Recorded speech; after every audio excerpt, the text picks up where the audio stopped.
but there is a word from the Lord. And despite what technology may want to do, I declare that the word of the Lord will go forth. And God has a purpose for us to hear on today. We will hear. We've heard the scripture reading this morning, very familiar biblical story about David and Goliath. Our children, I pray, by now have heard that story enough to where we know it. That there are animated versions. We've seen it and heard it most of our lives. But there is something that the Lord wants us to know on today as we celebrate our youth that's pulled from this story. I promise not to hold you long, but just for a few moments, we'll talk from this particular subject. You were built for this. You were built for this. I pray that most of us have figured it out by now, but if you have not, and perhaps no one has told you until this very moment, let me allow myself to inform our young people, and even those who may not be young in age, but young at heart, that there are moments in life that will happen, and when they happen, everything will change. Some of you might not have come to those moments yet, but I don't want you to be alarmed. I don't want you to say that no one told you. But just as sure as I know today is Sunday, I can promise you that there will be some moments that will change your life forever. It may not look like it at the time, but I promise you there will be an unexpected challenge in your life. But the wonderful thing about those unexpected challenges is although you don't understand it at the moment, I declare that often they are divinely appointed by God. You could be facing that moment right now. You could have just come out of it, or you may be on your way in it. But I want you to know wherever you find yourself, the moment is not accidental. The truth is, God has been preparing you through every season of your life for this very moment. But if you're wondering, it could be right now, but I want to be able to say to you, and I pray that there are some others that can testify with me, that we've had those moments in our own life. Those moments have seemed to come out of nowhere. Those moments have taken us completely off guard. And yes, those moments have literally changed everything. I wonder if I'm the only person that's willing to admit that those moments have tested every piece of our faith. Those moments have completely stretched every bit of my courage. Those moments have really revealed who we really are. We've learned that most people think greatness and even some weaknesses are born in those moments. But those of us who've experienced them understand that who you are is not birthed through life-changing moments, that your current experience really is not met by who you are at that particular time. But some of this stuff has been in you all of your life. In other words, you were simply built for the moment you're going through that right now. The scripture teaches us that who you are is really built long before the moment arises. Oh, you remember how God put it. He said, I formed you in your mother's belly before I knew who you were. You do remember that the same God who spoke that he could form you is the same God that can literally count the number of hairs on your head. This is the same God who gave his only son as a living sacrifice for each of us before we even entered into the world. Who you are and what you are supposed to do was established at the very foundation of the world. And what we cannot do is allow the present circumstances to define who it is God made us to be. For our young children, let me encourage you, an underfunded school system cannot alter the genius God has created you to be. Lack of music, arts, and even skillful programs and trade can't dismiss the creativity that God has placed in you. For those entering the workspace and those of us who've been in it for a while, even when your job fails to acknowledge your contributions, when they fail to promote you, fail to see who it is, it does not change the leader God has made you to be. I know today is somebody's birthday down in Washington, D.C. I will not acknowledge it. For me, in my house today happens to be President Barack Obama Appreciation Day. But I know what calendar dictates, I know whose birthday it is, and let me tell you this, a corrupt, narcissistic, egotistical, low self-esteem having man who has time and time again told you exactly what he's going to do and keeps playing in our faces and has admitted that he does not care, will not care, and his only mission is to get back at those people who hurt his feelings and line his pocket with our hard-earned money, does not change the fact that God has created us to be great. No matter what they do, it doesn't change the fact that we built this nation. It doesn't change the fact that we belong at every table. He cannot erase every contribution that he made, no matter what he tries to. It can't be ignored. It can't be done. Matter of fact, just a few days ago, they ripped his name off of the annual business meeting hall. Because here's the truth. No matter where he looks, no matter what he tries to do, everywhere he turns is looking at something we built. Everything he uses is something we designed. Everything that they have is something we invented. That house that he loves to live in, we built it to start with. I know their birthdays, and I say their birthday because ain't nothing about none of us in here turning 250 years old. They done blasted everywhere. I know their birthday is coming. But here's the reality. We've been great a lot longer than 250 years. God placed greatness in us from the very beginning, and it is not conditional to what they think they can allow us to do. They can try all the tricks they want to, they can roll back all the lies and laws they want to, they can even withdraw their district they want to. We will still be great. And I know we'll be great because we serve a great God who is in the midst of everything that they have tried to do, has been keeping each of us. God has still been opening doors and making ways. God has still been preparing tables, even in the face of our enemies. They can do whatever they want to do. I am still going to be an overcomer because I was built for this. Even before David stood before Goliath, God had already shaped him to be great. The shepherd's field was preparing him. The lonely days and nights were preparing him. Every predator he faced, protecting the sheep, prepared him. And when the giant finally appeared, notice David never has to scramble to get ready. My grandfather would say it like this: if you stay ready, you ain't never got to get. He was ready because God had already prepared him. And that's what God wants us to hear today, because he wants us to understand that we're built for every moment we face. Here's the first lesson of the story that God wants to highlight today. Notice something. David didn't go looking for this moment. Your moment will always find you. David wasn't looking for battle. He was simply obeying his father's orders. He was assigned a real simple task. Take this basket of goodies to your brothers, see how they're doing, come back home and tell me if they're all right. He was really just doing a welfare check on his big brothers to come back home and give a report. But yet, while performing this ordinary act of obedience, he walks into a defining moment that changes his life. Okay, y'all listening. So here's what it teaches us.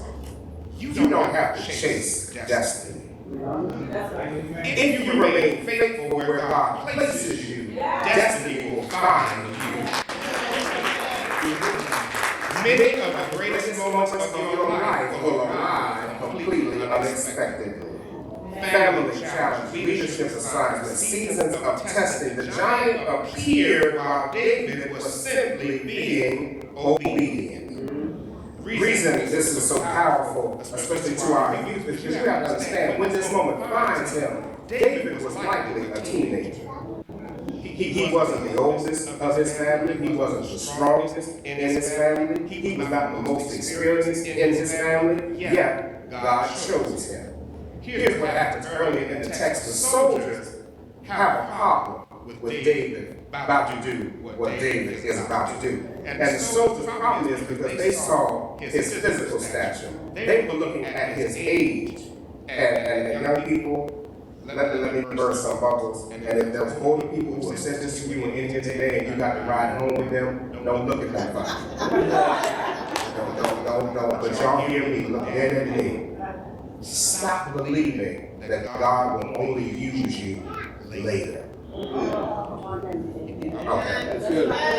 Stop believing that God can use you till you get older. That God can't use you until you finish school. That God can't use you until you have a little more experience. My grandmother used to say something that hurt my feelings a lot when I was a kid. I would say something like my back or my knee hurt. She told me I wasn't old enough to have a back or a knee hurt.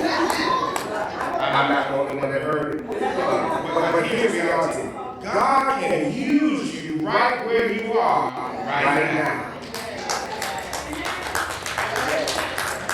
You don't believe me. I hear it. You say, well, David might have been young, but how do you know that God can use anybody at a young age? We all remember hearing about Joseph, right? Joseph was young when God gave him dreams. Jeremiah was young when God called him. Mary was young when God had her carry the only begotten son. Timothy was young when he became a leader of the church. God never limits by age.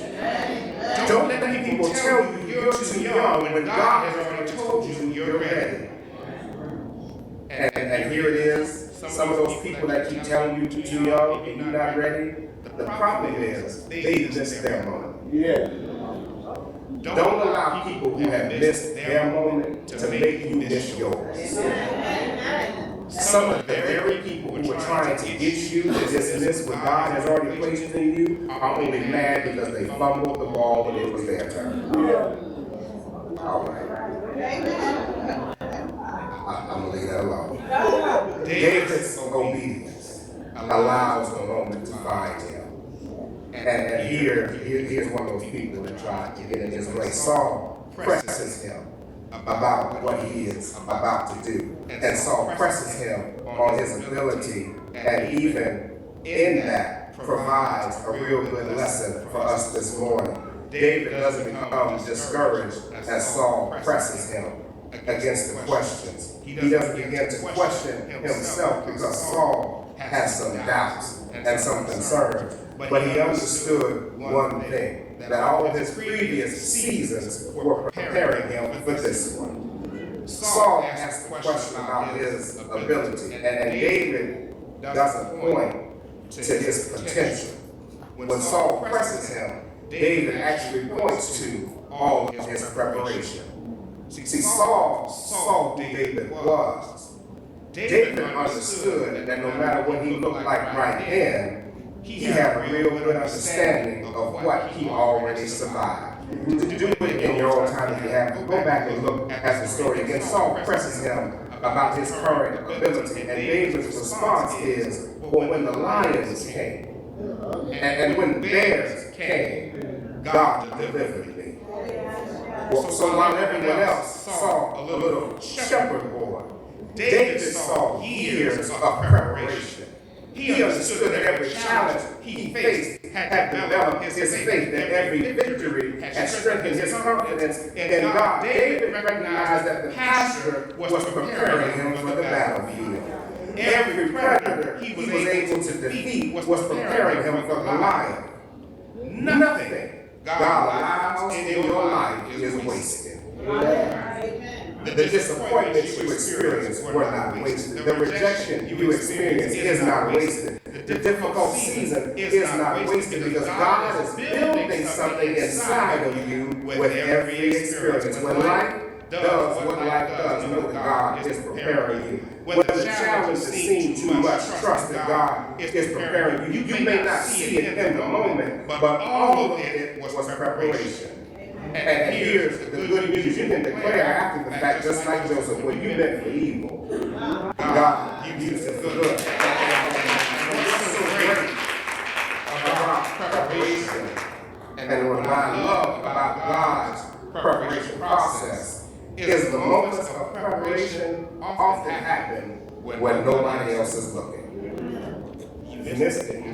I know we like to believe that people need to see our come up and see what God is doing, and you think the greatest moments of your life that you survive are the ones when people see it and you can talk about it. But can I be honest with you all this afternoon? There have been some battles I have fought in my life, and one that nobody knows but me and God. It's just me. So I'll tell you my story. There have been some battles where I have cried all night, but don't nobody know me and God alone.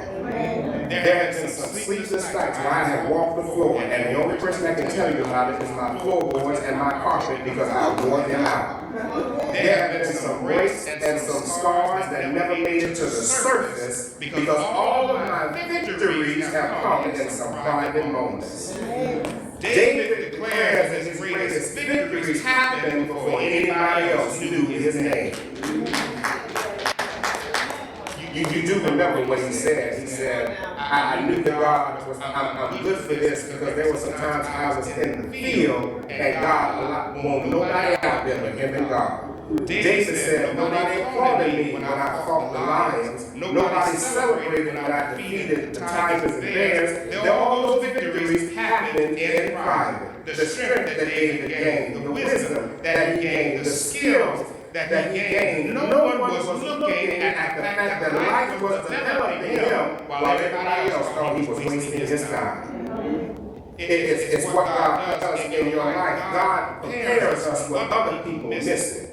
So here it is. What you do in your private time matters.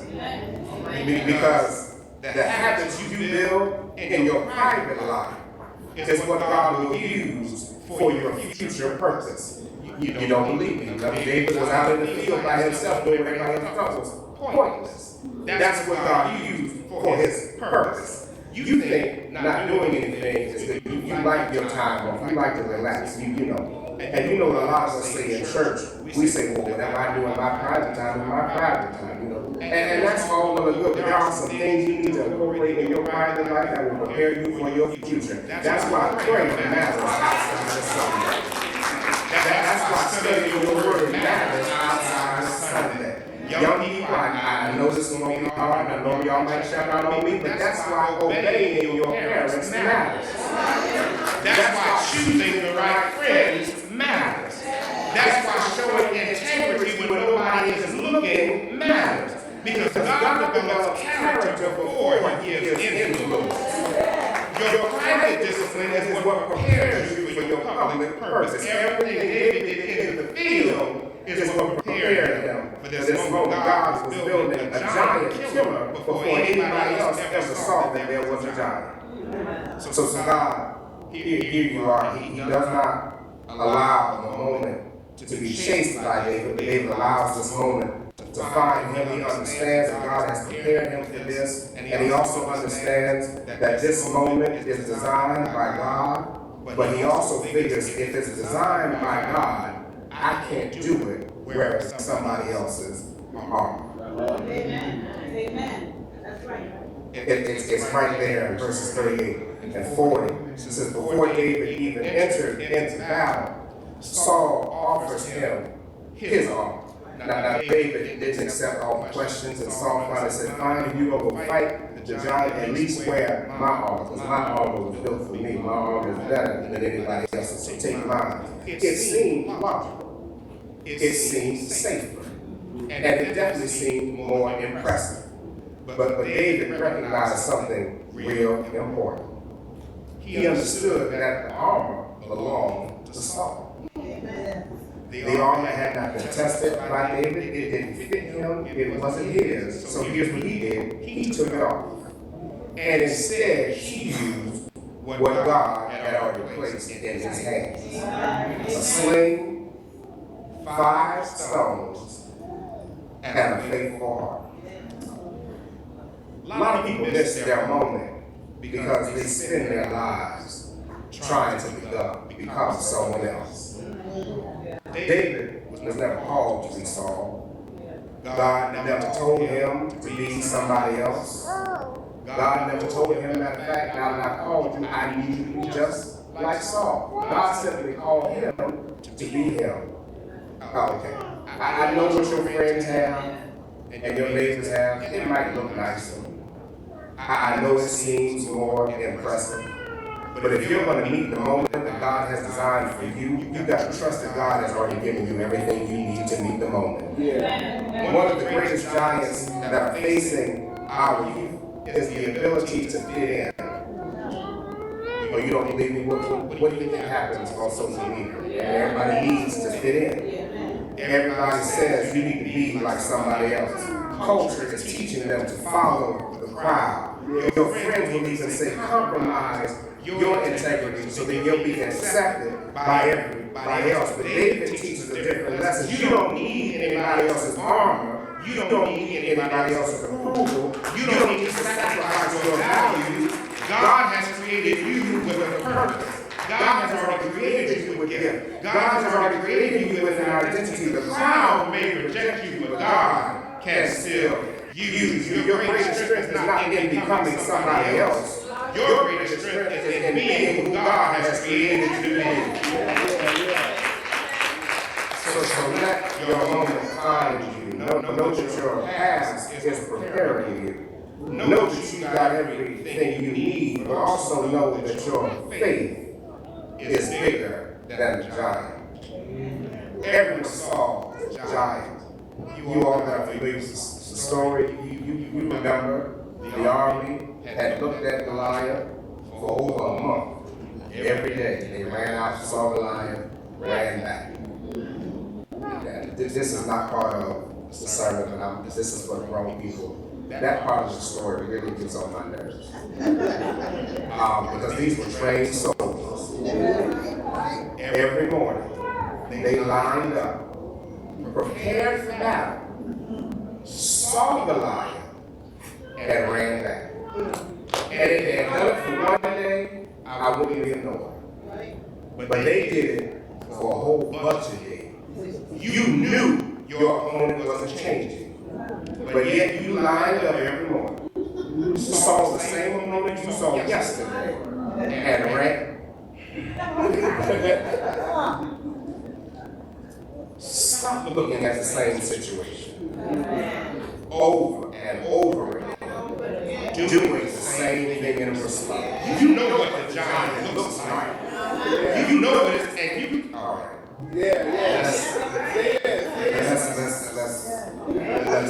Let's go back. David saw the same giant that everybody else saw.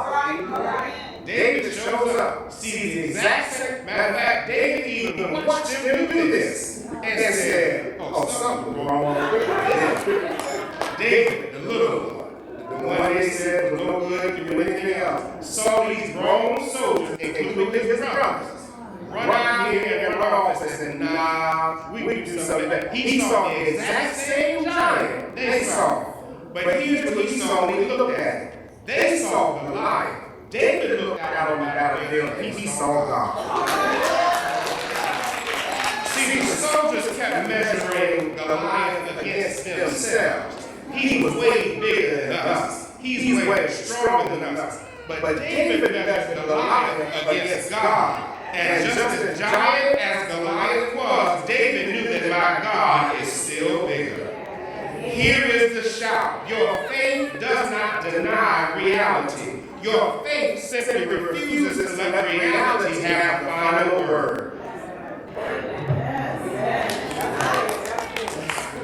Some of us facing some giant thing. You keep looking at it and running off. You keep looking at it and running off. Because you keep saying it is way too big of a situation for me. Your finances, yeah, it is a giant. Your family that keep getting on your nerves, yeah, it is a giant. Your health that don't seem to improve, yes, it is a giant. Your emotions that you can't seem to regulate, yeah, it is a giant. Your education, yeah, I know what you're doing to school. I laid fired and laid off people left and right, and you are absolutely right. It is a giant. I know social media is a giant. I know our political climate, God help us all, is the biggest giant any of us have ever seen. Trust me, I know our mental health, even trying to keep our right mind, is a giant, but I declare if you stop asking how big the giant is and start telling your giant how big your God is, God is bigger than your health issues. God is bigger than your money problems. God is bigger than social media. God is bigger than that rumor they run around the school. Whatever it is, your problem is no match for your God. God has brought you to this moment.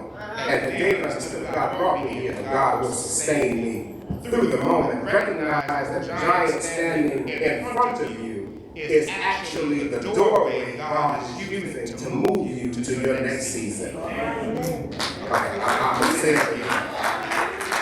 Recognize that the giant that is standing in front of you is the doorway God is using to get you to your next season.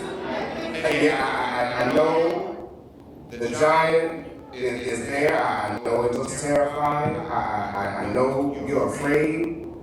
But the giant is your only way to your breakthrough. Your healing is through the giant.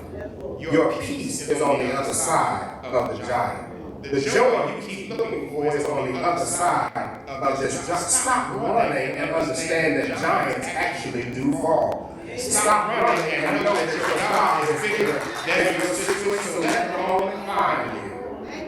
Know that you've been prepared for the moment. Know that God has put everything you need in you to meet the moment. Trust that God is bigger than the giant of the moment. But lastly, understand that the moment is bigger than you. All right, here's the day that says he understood something that many people missed. The battle, as big as it was ultimately not about him. Oh, y'all missed that in the text, didn't you? David declares that this has nothing to do with me. He says this way, that all the earth may know that there is a God in Israel. It didn't say that all the world may know how powerful I am.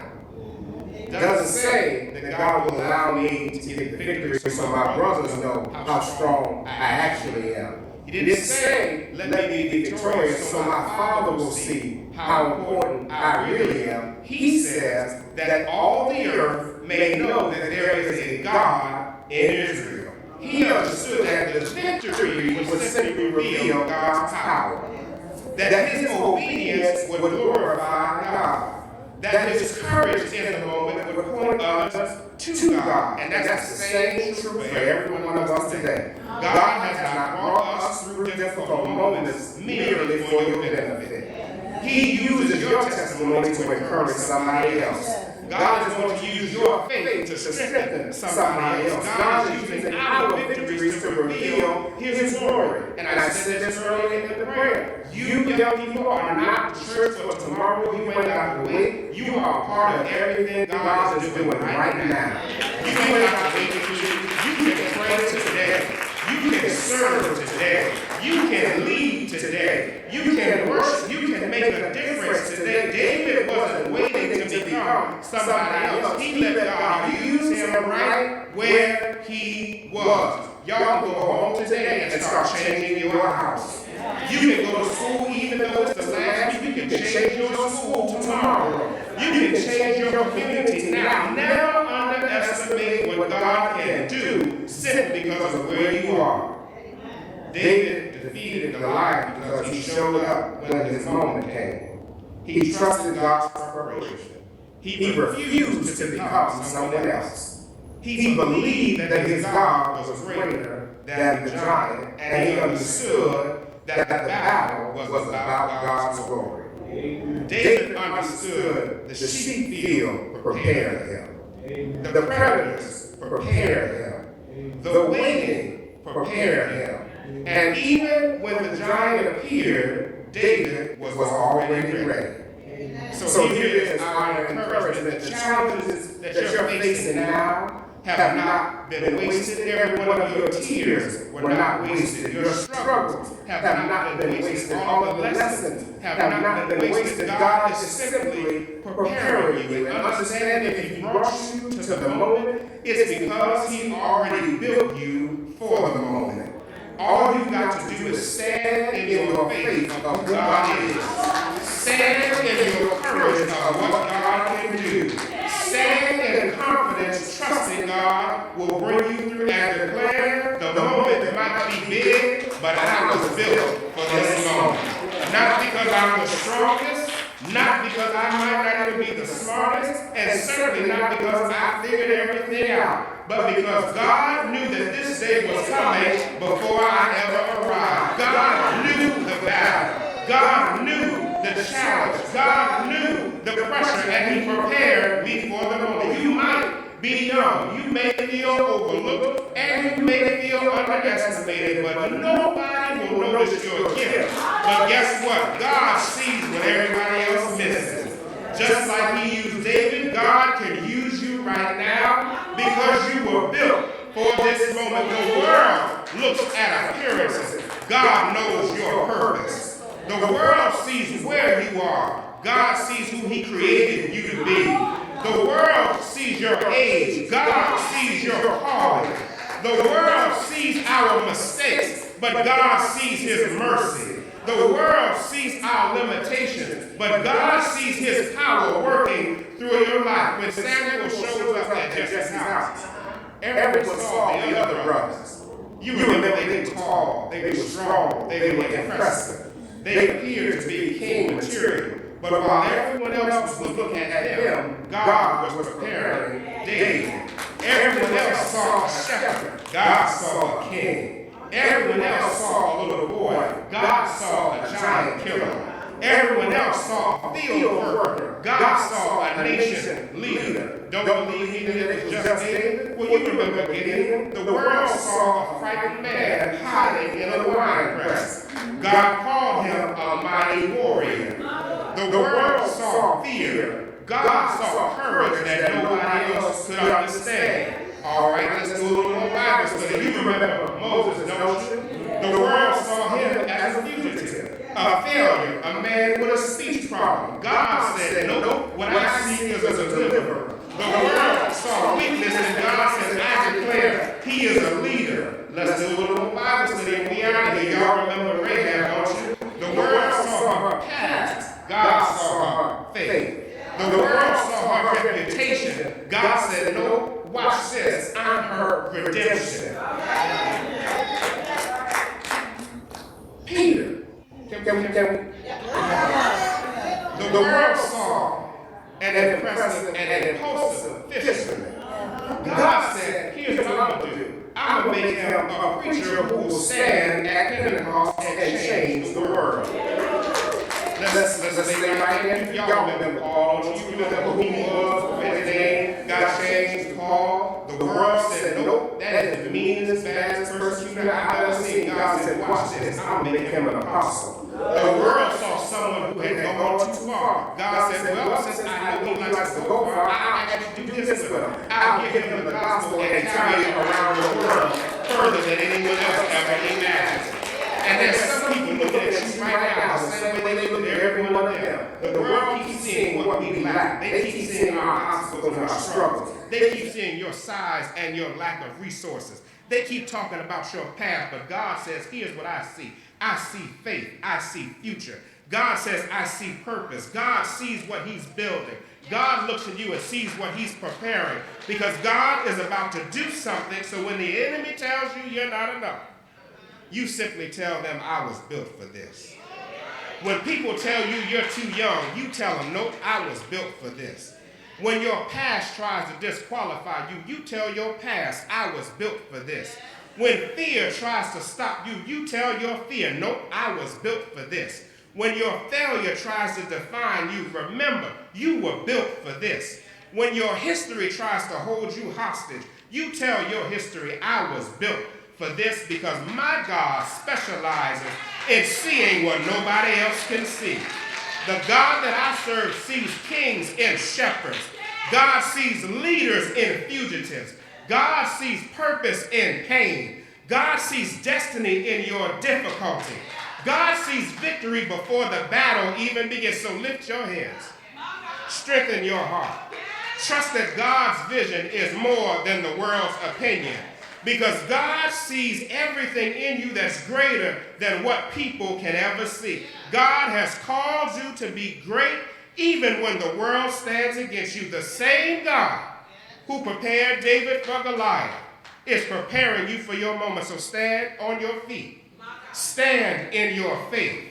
Stand in your confidence and declare that the world sees my struggles, but God sees my strength.